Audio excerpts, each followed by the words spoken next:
Bismillahirrahmanirrahim. Alhamdulillahirabbil alamin. Wa bihi nasta'inu ala umuri dunya waddin. Wassalatu wassalamu ala asyrafil anbiya'i wal mursalin nabiyina Muhammadin wa ala alihi wa ashabihi ajma'in. Amma ba'd.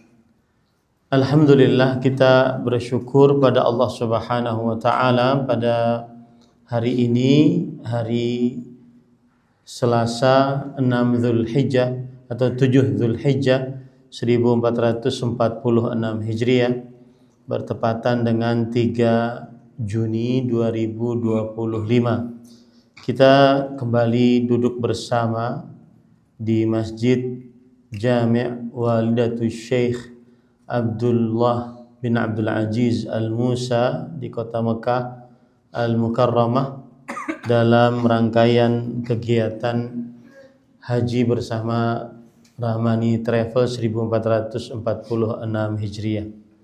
Salawat dan salam semoga selalu Allah berikan kepada Nabi kita Muhammad sallallahu alaihi wa ala alihi wasallam, pada keluarga beliau, para sahabat, serta orang-orang yang mengikuti beliau sampai hari kiamat kelak. Dengan nama-nama Allah yang husna dan sifat-sifatnya yang mulia, kita berdoa, Allahumma inna nas'aluka ilman nafi'an wa rizqan tayyiban wa amalan mutaqabbala. Allahumma amin. Ahibati fillah, afanillah wa iyyakum. Bapak Ibu, saudara-saudari yang dimuliakan oleh Allah Subhanahu wa taala, karena besok kita sudah memulai untuk melaksanakan proses ibadah haji yang selama ini kita dengung-dengungkan bersama. Oleh karena itu, pada kesempatan kali ini kita akan melaksanakan atau memantafkan manasik haji. Saya hanya akan berbicara tentang dari tanggal 8, kemudian 9, 10, 11, 12, 13. Nanti juga di lapangan kita akan berikan arahan kembali. Yang pertama, amalan-amalan haji tanggal 8 Zulhijjah, yaitu di hari Tarwiyah. 1. Bagi yang berhaji tamattu, hendaknya berihram di tempat tinggalnya. Yang kedua, dan ini nanti teknisnya akan dijelaskan, salah satunya adalah semuanya agar memasuki bis, kemudian di dalam bis kita bersama-sama berihram. Yang kedua, dianjurkan mandi sebagaimana layaknya mandi junub, kemudian membersihkan badan, yaitu memotong kuku, menipiskan kumis, mencabut bulu ketiak, menghabiskan bulu kemaluan, dan memakai minyak wangi di kepala dan janggutnya sebagaimana yang terjadi pada Rasulullah sallallahu alaihi wasallam ketika sebelum berihram. Kemudian yang ketiga, berniat haji dengan mengucapkan Allahumma labbaika hajjan. Kemudian yang keempat, dianjurkan berangkat ke Mina sebelum zuhur. Insyaallah taala nanti teknisnya kita akan jam 8 sudah, atau akan dijelaskan lebih dalam lagi, sudah masuk ke dalam bus kemudian menuju Mina insyaallah taala. Kemudian apabila seseorang sudah mengucapkan Allahumma labbaika hajjan, maka pada saat itu berarti dia dalam keadaan berihram. Dan apabila sudah berihram, maka berarti dia dilarang mengerjakan atau melakukan hal-hal berikut. Yang pertama, bersetubuh sebelum tahallul awal.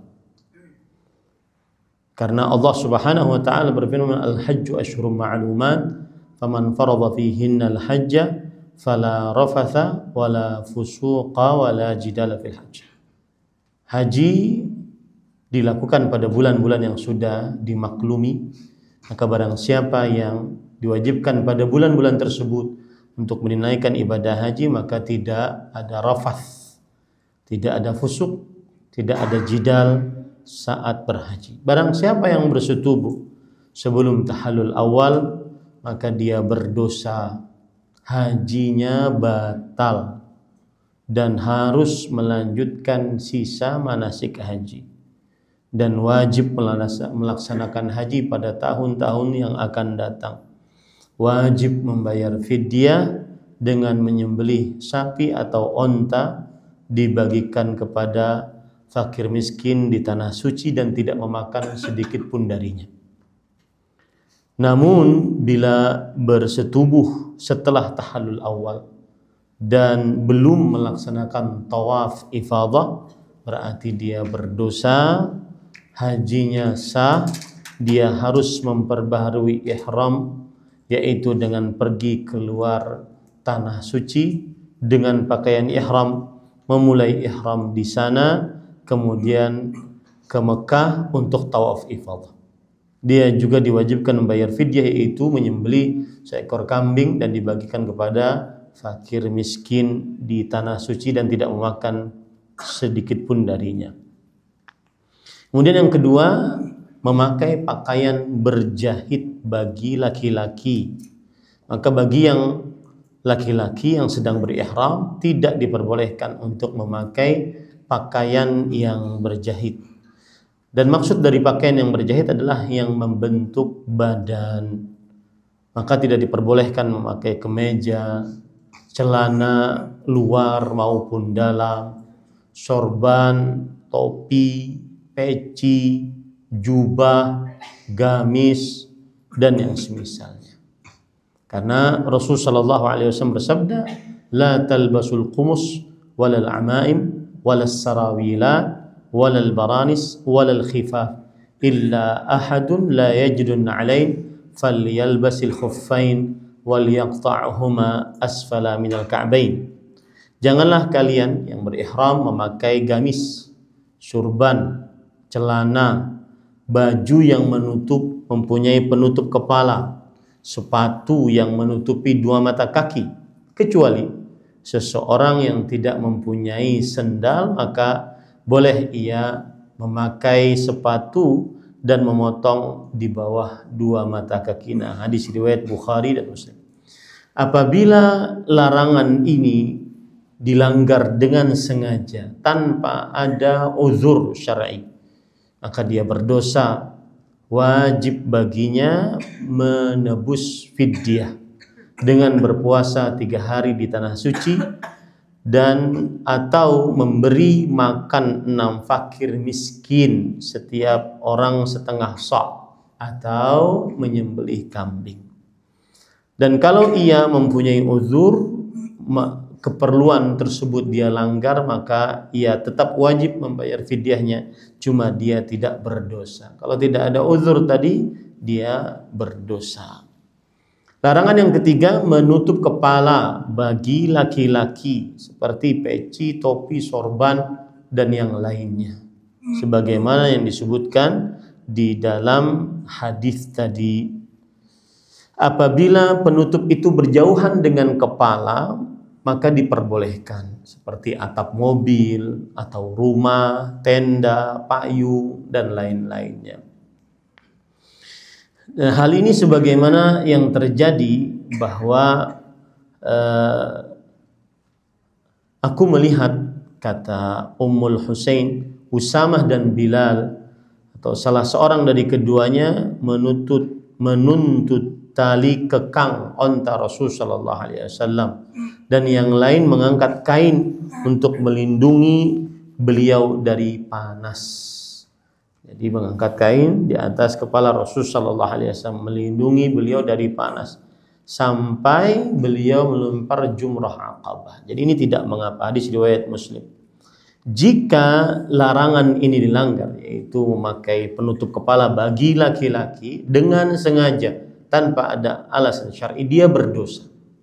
Wajib baginya membayar fidyah yang saya sebutkan tadi, 3 hari berpuasa di Mekah, atau memberi makan kepada 6 orang bagi miskin, setiap orangnya setengah sa', atau menyembelih kambing. Kalau seandainya ada uzur, dia tidak berdosa, tapi tetap bayar fidyah. Yang keempat, khusus bagi perempuan, memakai cadar atau kaos tangan bagi wanita. Bagi wanita muhrim tidak boleh memakai hal tersebut. Hal ini berdasarkan hadis Rasul sallallahu alaihi wasallam, la tantaqibul muhrima wa la talbasul quffazain. Wanita yang sedang berihram tidak boleh memakai niqab dan sarung tangan. Niqab adalah kain yang diikat di wajah. Adapun kain itu dijulur dari atas ke bawah tidak mengapa. Ya, dari julur di atas ke bawah tidak mengapa. Hadis riwayat Bukhari dan Muslim. Kalau seandainya perempuan kebiasaan bercadar kan tidak nyaman, dia biasanya di hadapan laki-laki yang bukan mahramnya. Kalau lewat laki-laki yang bukan mahramnya, dia tutupi wajahnya. Saat laki-laki itu lewat, maka tidak mengapa. Hal ini sebagaimana dalam hadis riwayat Imam Abu Dawud dari Aisyah radhiyallahu anha, qalat kana ar-rukban yamurruna bina wa nahnu ma'a Rasulillah sallallahu alaihi wasallam muhrimat, fa idza hadaw bina sadalat ihdana jilbabaha min ra'siha ila wajhiha, fa idza jawazuna kashafnahu. Ada 2 pengendara melewati kami dan kami bersama Rasul sallallahu alaihi wasallam, atau ada orang-orang yang melewati kami bersama Rasul sallallahu alaihi wasallam dalam keadaan muhrim. Jika mereka melewati kami, maka seorang dari kami mengulurkan jilbabnya sampai kepada wajahnya. Jika telah lewat, maka kami buka jilbab kami. Hadis riwayat Abu Dawud. Jika larangan ini dilanggar dengan sengaja tanpa uzur syar'i, maka dia berdosa dan wajib bayar fidyah. Ya. Jika dilanggar karena ada uzur syar'i, maka dia tidak berdosa tetapi tetap wajib membayar fidyah. Yang kelima, memakai wangian. Bagi yang sedang berihram, baik laki-laki ataupun perempuan, dilarang memakai wangian. Rasulullah sallallahu alaihi wasallam bersabda, "Wala talbasu syai'an minats thiyab massahu za'faran walal wars." Janganlah kalian memakai pakaian yang terkena za'faran, yaitu sejenis minyak wangi, dan wars, tanaman yang digunakan untuk mewarnai sutera.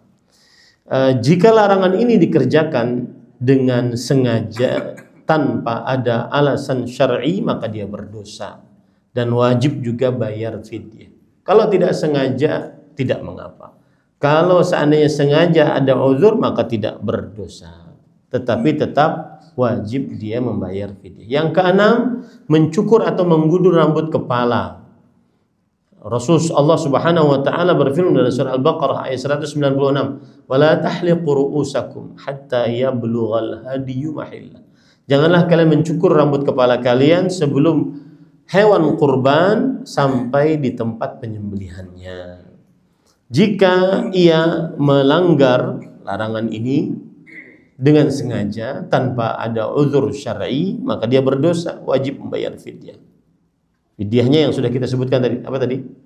Puasa 3 hari, kemudian setelah itu atau bersedekah kepada 6 orang bagi miskin, setiap orangnya setengah sa', atau yaitu menyembelih kambing. Kalau seandainya ada alasan syar'i, maka dia tidak berdosa, tetap wajib bayar fidyah. Yang ketujuh, memotong atau mencabut kuku.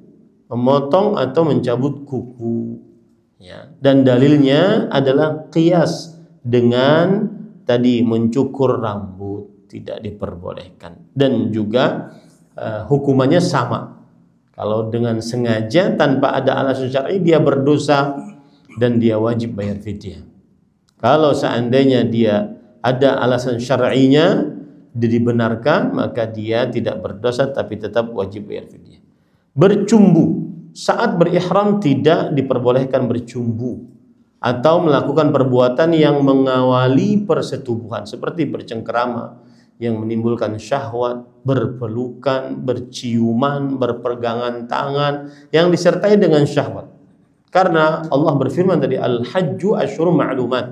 Faman farada fihinnal hajja fala rafasa wala fusuqa wala jidala fil hajj. Tidak ada rafas. Rafas itu segala perbuatan, perkataan yang mengawali kepada persetubuhan, atau sebuah kata yang menunjukkan kepada syahwatnya lelaki kepada perempuan dan sebaliknya. Jika larangan ini dilanggar, maka tidak ada fidyah baginya. Ya, cuma dia berdosa, dia wajib bertobat, tidak ada fidyah baginya. Yang kesembilan, meminang atau melakukan akad nikah. Maka selama berihram tidak boleh melamar atau melakukan akad nikah. La yankihul muhrim wala yunkih wala yakhtub wala yukhtab alaih.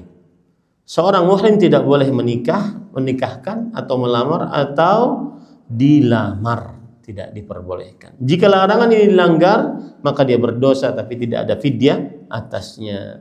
Yang ke-10 yaitu bertengkar, berkelahi, melakukan fusuk, ya, melakukan jidal.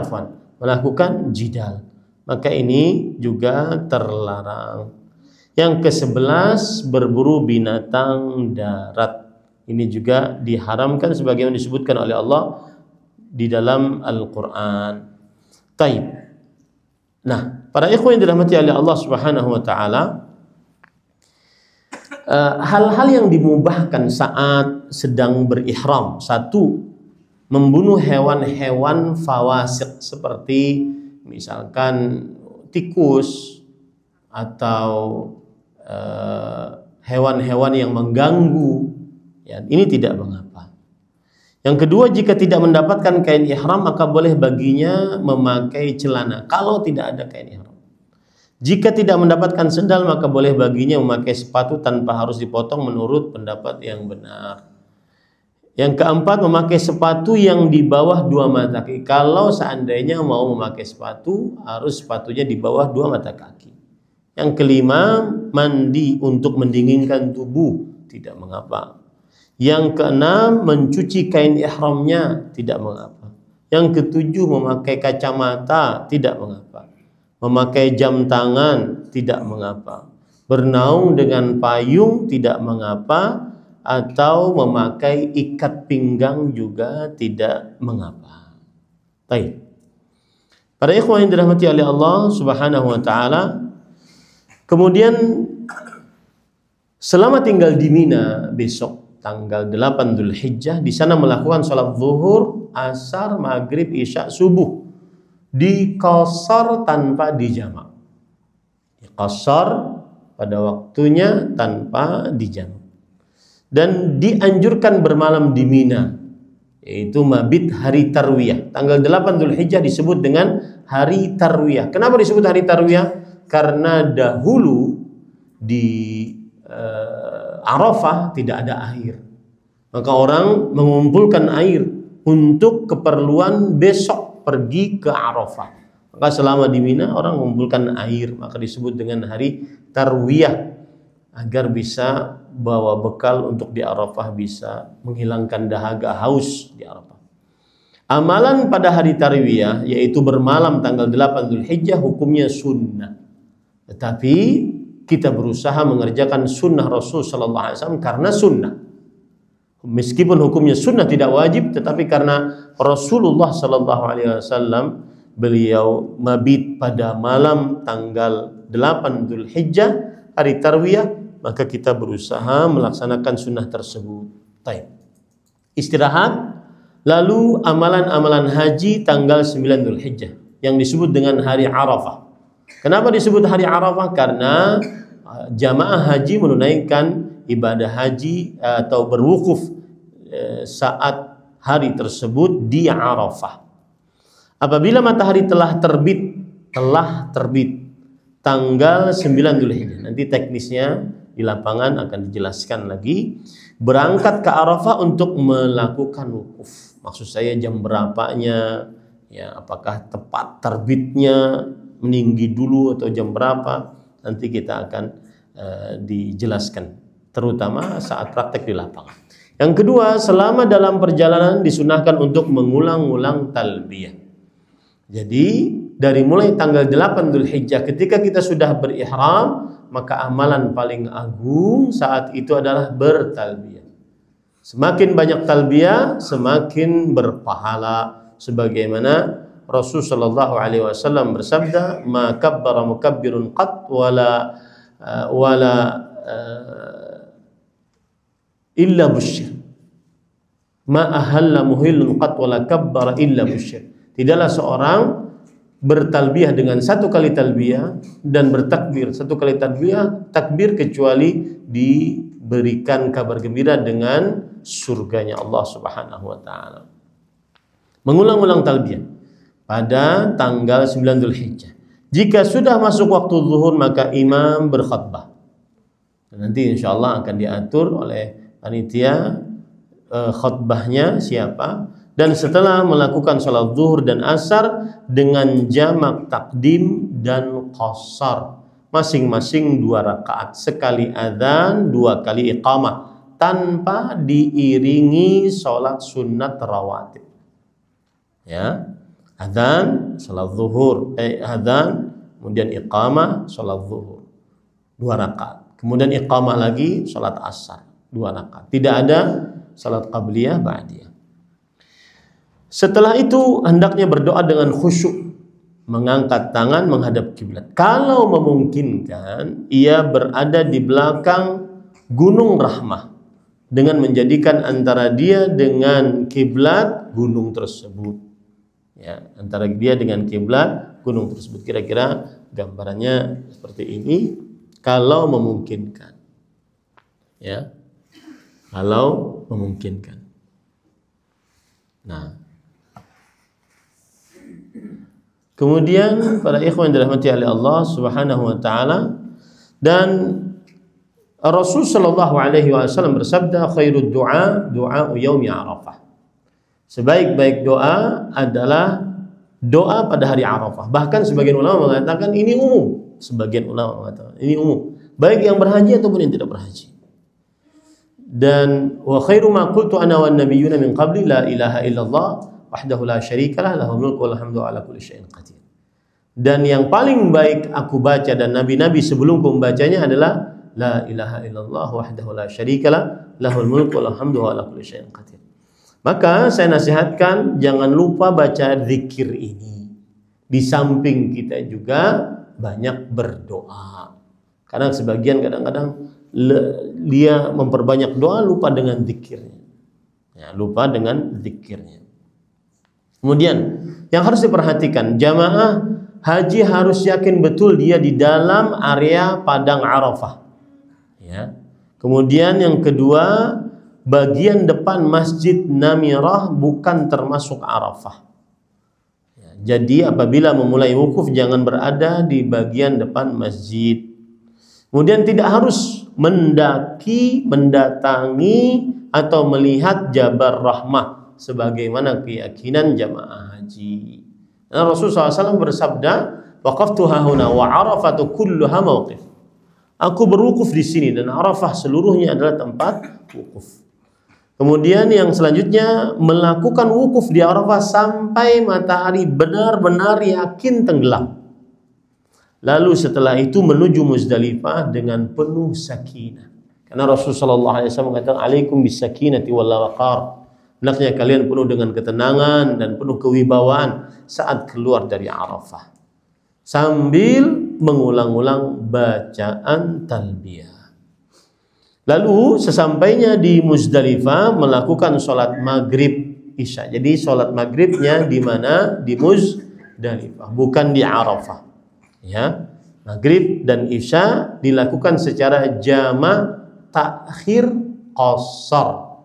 Jamak artinya digabungkan antara maghrib dengan isya, kemudian takhir diakhirkan, dilakukan di waktu akhir isya, di waktu yang akhir yaitu di waktu salat isya, kemudian di qasar salat maghrib 3 rakaat, salat isya 2 rakaat.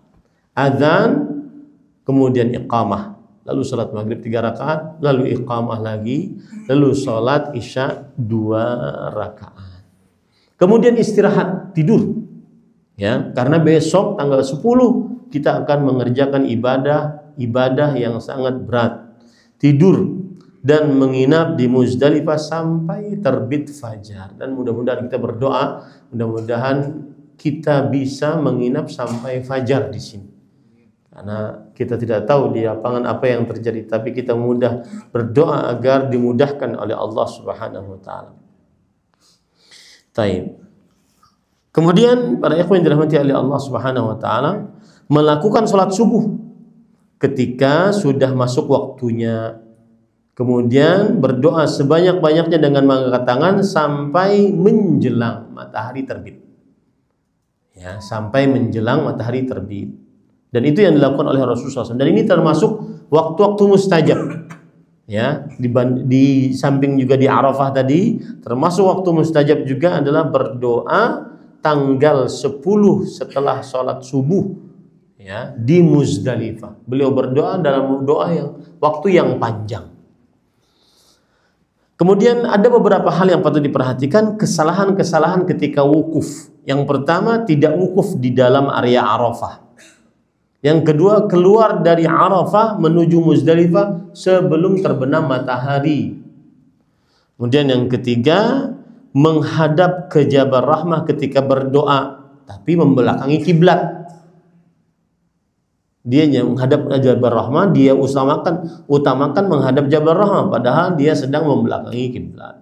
Yang keempat, ada sebuah keyakinan harus naik ke Jabal Rahmah yang ada di Arafah. Ini tidak ada keyakinan yang menunjukkan akan hal tersebut, karena berwukuf di mana saja diperbolehkan. Baik. Amalan-amalan tanggal 10 Zulhijjah yang disebut dengan hari Nahar. Kenapa disebut Nahar? Allah berfirman, "Fashalli li rabbika wanhar." Salatlah dan sembelihlah untuk Rabbmu. Nahar adalah menyembelih onta. Karena penyembelihan onta itu di pangkal leher, bukan di tenggorokan.